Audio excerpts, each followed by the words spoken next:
Bonjour à tous, je suis assez heureux d'être ici parce que ma présentation va faire écho à un livre que j'ai sorti la semaine dernière autour de la diplomatie culturelle de la France au XXe siècle et où naturellement l'époque du ministère Malraux est un temps fort pour le rayonnement de la France à l'étranger et en particulier dans les relations avec la Russie. Donc Malraux, donc je ne vous apprends pas, est ministre de la Culture, un ministère spécialement créé pour lui de juillet 59 à juin 69, donc quasiment 10 ans jour pour jour, et il est chargé de mettre en œuvre le rayonnement de la France dans le nouveau régime de la Ve République. Alors Malraux, alors ça marche, oui, voilà, oui. Malraux n'est pas évidemment une figure isolée et il s'inscrit dans une politique beaucoup plus vaste qui vise à faire de la France une puissance d'équilibre dans le jeu de bloc de la guerre froide. Donc entre l'Occident dirigé par les États-Unis et le monde communiste dirigé par l'URSS. Et l'enjeu est d'utiliser la culture entre autres, pour établir un rôle de puissance intermédiaire, de puissance arbitre pour la France. Le but étant de préserver la place de choix qu'elle avait avant la guerre, en tant que grande puissance coloniale et en tant que grande puissance d'influence. Et Malraux, naturellement, met en œuvre une grande partie du projet du général de Gaulle dans l'aspect culturel.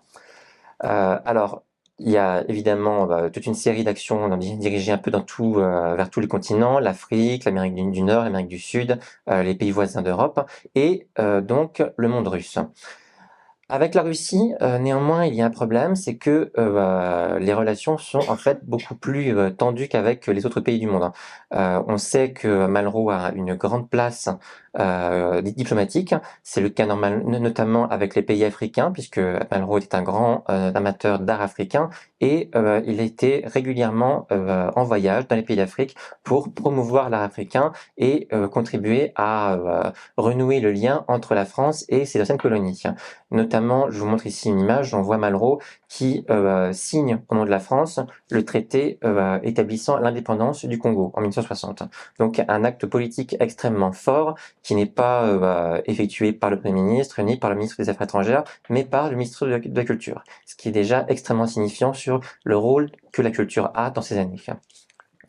Avec la Russie, c'est un peu différent, je vous le disais, parce que on est face à un système totalitaire qui prend la culture occidentale et donc française pour un agent en fait de dévoiement pour le citoyen russe, qui est censé être conformé par une idéologie, une doctrine et une culture définie par les autorités. Et donc, quand il s'agit d'aborder les élites russes, qu'on parle des élites sociales ou des élites gouvernementales, il y a un problème, c'est qu'en fait, on parle pas forcément de la même chose, et il y a tout de suite un climat de suspicion vis-à-vis de ce que les Français peuvent proposer.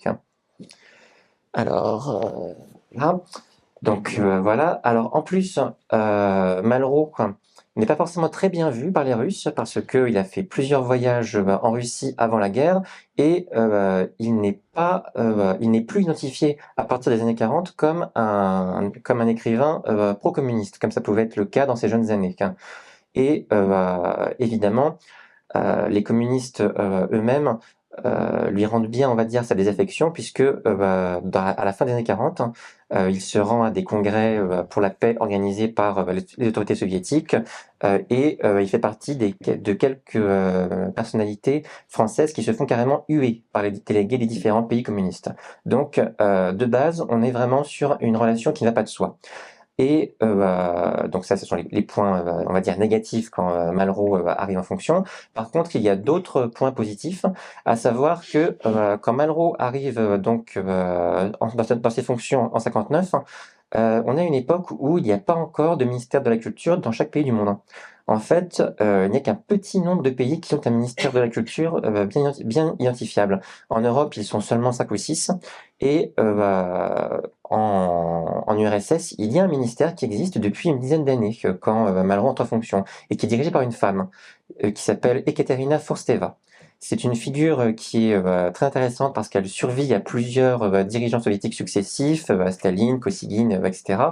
Et elle est régulièrement mise en avant par l'URSS pour montrer en fait le côté progressiste de l'URSS face à un Occident qui lui est encore à cette époque très misogyne et qui naturellement n'envisage absolument pas de nommer des femmes à des postes ministériels.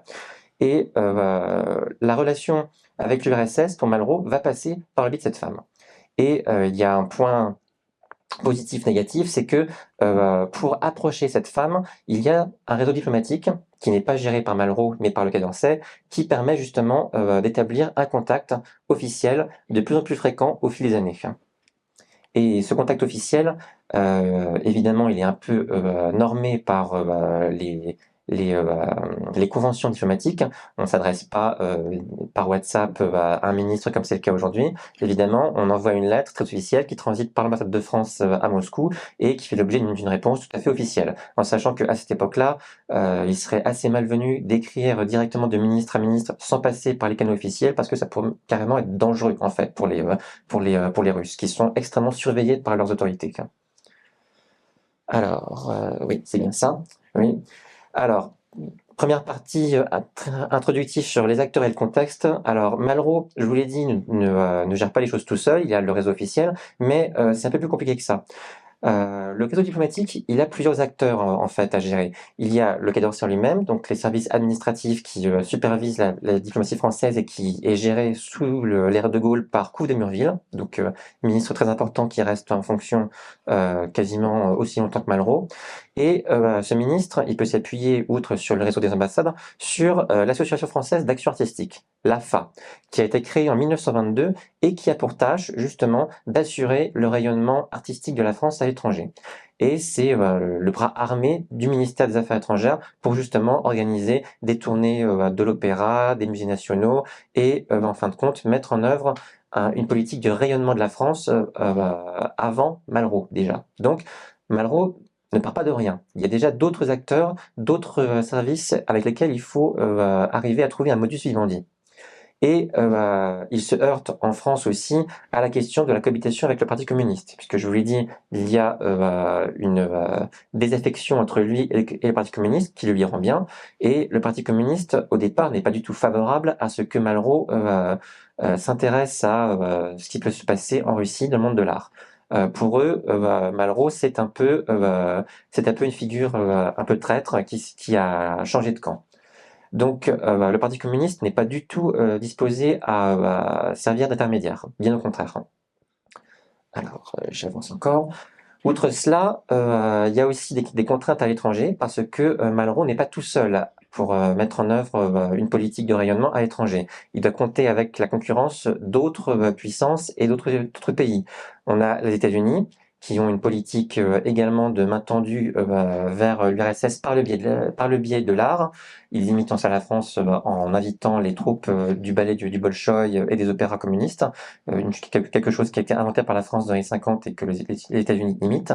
On a la question des rapports avec les autres pays communistes qui peut également poser des problèmes, notamment dans le cas de la Yougoslavie, où Tito se rapproche de la France sans demander l'avis de Moscou et du coup ça peut créer des frictions de temps en temps. Et on a la question du rapport aux anciennes colonies françaises, puisque l'URSS se pose comme une puissance anticolonialiste et du coup, face à une France qui, elle, a un lourd héritage colonial et avec qui les indépendances ne sont pas toujours bien passées, on est régulièrement mis en accusation par l'URSS comme une puissance rétrograde, une puissance oppressive. Et du coup, ces anciens pays, anciennes colonies, sont régulièrement amenés à jouer un rôle aussi dans les relations avec l'URSS, puisqu'évidemment, elles sont courtisées par l'URSS et ce n'est pas forcément évident de maintenir une relation égale avec chacun, selon les moments. Alors, là.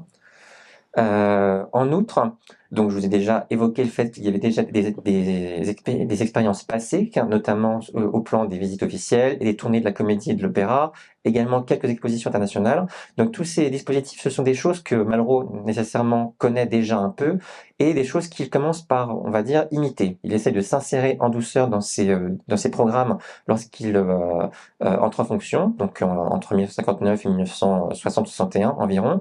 Et ce qu'il fait particulièrement, c'est que il donne réellement de sa personne pour faire des visites et programmer toute une série de rendez-vous personnels. Et ces rendez-vous permettent bien souvent de réchauffer les relations. C'est le cas notamment avec l'ONU et avec les États-Unis. On le voit notamment lorsqu'il obtient un peu à l'arraché le prêt de la Joconde aux États-Unis en 1963. C'est quelque chose qui échappe totalement au réseau diplomatique, mais qui du coup permet justement de réchauffer un peu les relations avec les États-Unis à un moment où c'est un peu tendu. On a la crise de Cuba dans le même temps, on a des frictions liées au refus du général de Gaulle de faire entrer les Anglais dans la communauté européenne, et donc ce prêt permet justement de ne pas aboutir à une rupture trop franche. C'est un signe de rapprochement et de soutien. Avec les Russes, on arrive cependant à quelque chose d'un peu différent parce que, en fait, Malraux et Ekaterina Foursteva en viennent à développer une relation très personnelle. Alors avec les contraintes que vous savez sur voilà l'ambiance russe et les contraintes administratives du système politique russe, mais il y a une relation vraiment personnelle. Ce qui fait que ces deux ministres vont régulièrement se rendre visite au cours de leurs ministères qui sont complètement parallèles. Donc là, je vous montre ici une photo de la ministre Ekaterina Foursteva lors d'une visite au Louvre en 1965. Il faut savoir que ces visites sont des choses extrêmement normées, évidemment. Et dans les deux cas, zut, ça n'a pas fait. Voilà, excusez-moi, c'était pas le bon bouton. Voilà, donc Ekaterina Foursteva, donc, elle vient ici donc en visite au Louvre, et chacune des visites que les deux ministres vont faire en France ou en URSS vont évidemment être jalonnés de visites dans des musées nationaux. Et évidemment, c'est à l'occasion de ces visites que des projets d'exposition vont naître pour rapprocher les deux pays. Alors, du coup, voilà, donc ma slide suivante. Donc, je vous montre ici, après la visite de la ministre russe en France, les visites de Malraux en URSS. Donc, il y a principalement deux grandes visites de Malraux en URSS, une en février 66 et une autre en mars 68. Et donc, dans les deux cas, dans ces deux grandes visites d'État qui sont assez longues, il y a avec plusieurs étapes. Malraux va à Moscou, mais pas seulement. Il va aussi à Saint-Pétersbourg, à Bakou, etc. Il bouge vraiment beaucoup au cours de ses visites. Et à chaque fois, il y a évidemment des entretiens très politiques avec la ministre Ekaterina Foursteva, mais aussi avec donc le secrétaire général du parti, donc Kosygin, à cette époque-là. C'est l'image que vous avez en haut à droite. On a face à Malraux, que vous voyez au premier plan à droite, Kosygin et Madame Foursteva qui lui font face. Alors, ça, c'est la partie vraiment politique, et c'est là que naissent les grands projets. Évidemment, pour avoir un peu une idée sur la matière disponible pour des grandes expositions, les visites dans les musées sont évidemment des ressources de premier plan pour faire des repérages, prendre contact avec les directeurs des musées. Et donc là, c'est ce que vous voyez dans les deux images du bas, où on a une visite de Malraux à l'Ermitage, donc le grand musée de Saint-Pétersbourg, je ne l'apprends pas, et à la galerie Tretiakov, qui est notamment renommée pour sa collection d'icônes. Et dans les deux cas, ce sont des fonds qui vont être mis à profit dans les expositions qui vont avoir lieu en France dans ces années-là. Alors, et voilà. Alors, je vous montre ici pour compléter le fait que, évidemment, c'est ce rapport entre les ministres de la Culture s'étend également aux dirigeants. On est à une époque où on ne voyage pas aussi facilement qu'aujourd'hui, et Kosygin vient en France à 2-3 reprises, et il rencontre De Gaulle et Malraux en même temps. Donc là, ici, on voit une image de Kosygin qui atterrit à Orly en 67. C'est une illustration, mais je vais passer dessus parce que j'ai pas beaucoup de temps. Alors, pour en venir ensuite aux actions, donc outre les visites qui permettent de préparer les expositions et de repérer la matière, on a également donc tout un programme d'échanges culturels dans lesquels la Russie est déjà incluse dans les années 50, notamment par le biais des tournées de l'opéra et surtout du ballet du Bolchoï. Donc ici, je vous montre une photo de Nouriev, donc le célèbre danseur qui fait qui fait scandale en 61 quand il prend la fuite en demandant l'asile à la France, ce qui naturellement n'est pas populaire aux Russes, mais c'est un épisode, on va dire, isolé. Ekaterina Forsteva, à la fin de son ministère, au tout début des années 70, revendique le fait que dans tous les événements organisés par la Russie à l'étranger, il n'y a eu que très peu de fuites de la part des artistes. Sur 100, je crois 115 artistes sollicités, il n'y en a que 3 qui font défection. Même si Nureyev est le cas le plus retentissant, elle s'en vante, hein. Et elle est du coup très satisfaite en fait de la façon dont sont gérées les relations franco-russes au moment de ces événements, parce qu'il y a en fin de compte très peu de ratés. Pour en revenir aux musées et aux expositions croisées qui sont organisées, donc le Quai d'Orsay et l'AFA en avaient déjà organisé auparavant. Donc je vous montre ici une affiche de la dernière grande exposition faite avant le rapprochement avec Ekaterina Forsteva, qui est le fait de l'AFA et qui a lieu au Musée national d'art moderne, hein, donc sur la peinture russe et soviétique. Et donc un grand tableau très général. C'est toujours pas bon. Oui, excusez-moi, hein. Là, voilà, maintenant vous avez l'affiche. Donc ça, c'est, on va dire, la dernière initiative qui se fait sans Malraux, quoi. À partir de Malraux, hein, Malraux sent bien que il pourra rien faire d'intéressant sans avoir le soutien de l'AFA. Et il en vient à demander à ce que l'AFA soit transférée au plan de la tutelle administrative du ministère des Affaires étrangères au ministère de la Culture. Il va échouer parce que Couve de Murville au Quai d'Orsay résiste frontalement et se fâche avec lui carrément, hein.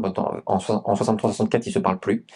Mais il peut quand même compter sur le soutien logistique de la FA et sur le soutien logistique de l'ambassade de France. Et ce soutien logistique, malgré l'absence de dialogue avec son homologue au Quai d'Orsay, lui permet d'aboutir à des accords bilatéraux signés par les deux ministères pour réellement avoir un programme d'échange d'expositions. Donc les accords sont signés une première fois en 65, complétés en 66, et ils permettent justement d'avoir une politique plus concrète par la suite, avec notamment le renfort d'une institution qui est créée par Malraux spécialement pour justement accueillir ces expositions de prestige, qui sont les Galeries nationales du Grand Palais, hein. Donc les Galeries nationales du Grand Palais, elles sont mises en place au milieu des années 60, à la demande de Malraux, par un personnage un peu typique qui s'appelle Reynold Arnould. Ce Reynold Arnould, il est connu pour avoir monté le musée d'art moderne de la ville du Havre, hein, qui aujourd'hui s'appelle de façon assez éloquente le musée André Malraux, quoi. Donc Reynold Arnould, il est vraiment l'éminence grise de Malraux dans les années là pour justement mettre en œuvre une politique d'exposition vitrine de la France et en faire à la fois un outil de rayonnement français en invitant des puissances étrangères et également pour en faire un outil de démocratisation. L'enjeu, c'est vraiment au départ que ces galeries soient un centre d'exposition, mais aussi une maison de la culture permettant de faire dialoguer les cultures et de faire venir la population au plus près de ces cultures françaises ou étrangères. Alors, le projet n'ira pas forcément jusque-là, mais il n'en demeure pas moins que le système des Galeries nationales du Grand Palais vont être utilisés à plein une perspective diplomatique, avec des expositions en direction des États-Unis, en direction de la Russie et des pays satellites. On a plusieurs expositions qui sont en lien avec la Pologne et la Roumanie dans les années là. Alors, voilà. Et alors, la principale exposition qui est organisée en lien avec la Russie, c'est une exposition qui a lieu en 1967 et qui s'appelle l'âge d'or de l'Arcite.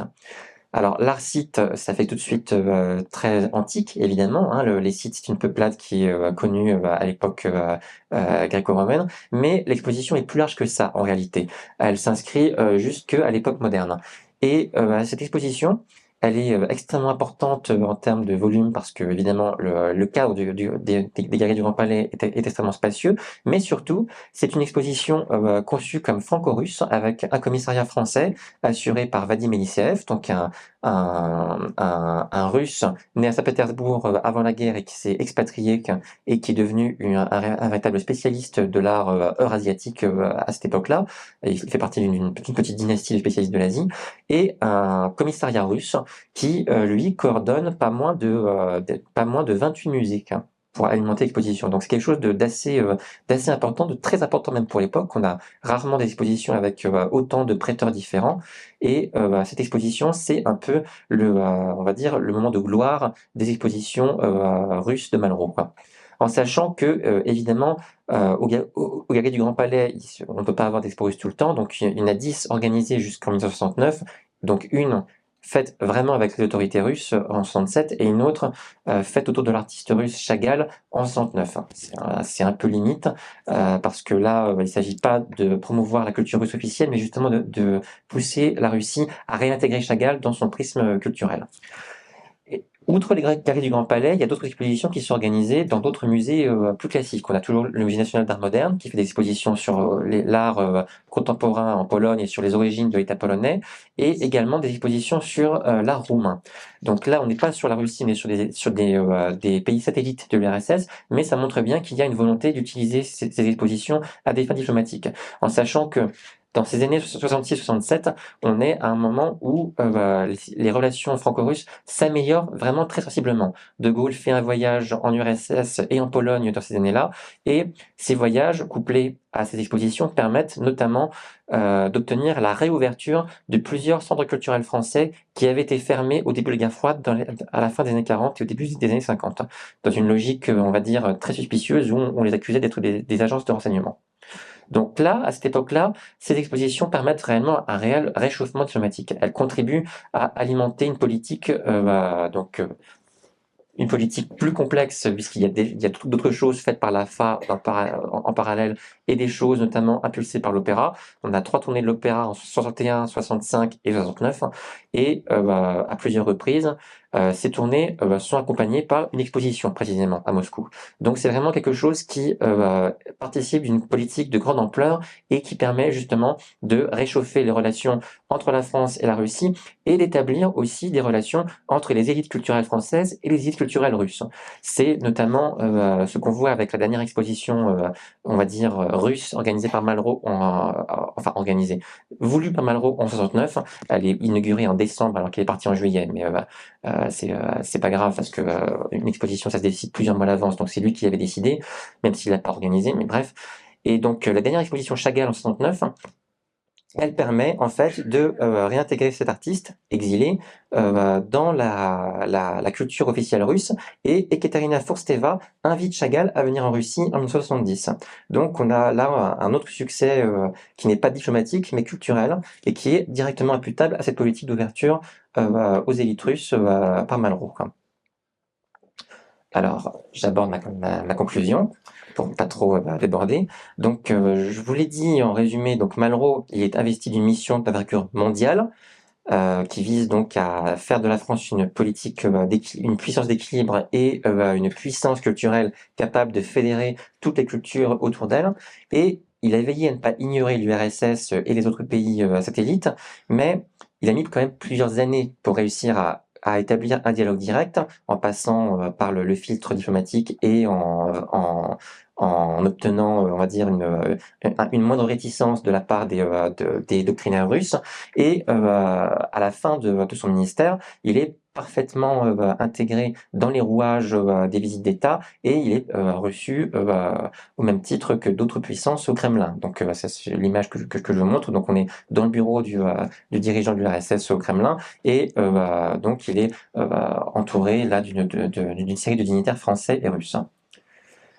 Alors, après l'ère Malraux, cette politique se poursuit. Il a vraiment lancé une impulsion au long terme, et dans les années 70, cette politique d'exposition de peintres soviétiques ou des pays satellites se poursuit parfaitement. Ça fait partie de l'ADN des Galeries nationales du Grand Palais, avec une grande exposition en 77, et d'autres expositions qui ont lieu dans d'autres musées par la suite jusqu'à nos jours. Je vous rappellerai par exemple l'exposition Sainte-Russie qui avait eu lieu en 2010 lors de l'année France-Russie, qui était voilà, une exposition naturellement historiquement et artistiquement tout à fait valable, mais qui était réellement aussi une disposition diplomatique. Elle a été inaugurée par le président russe de l'époque.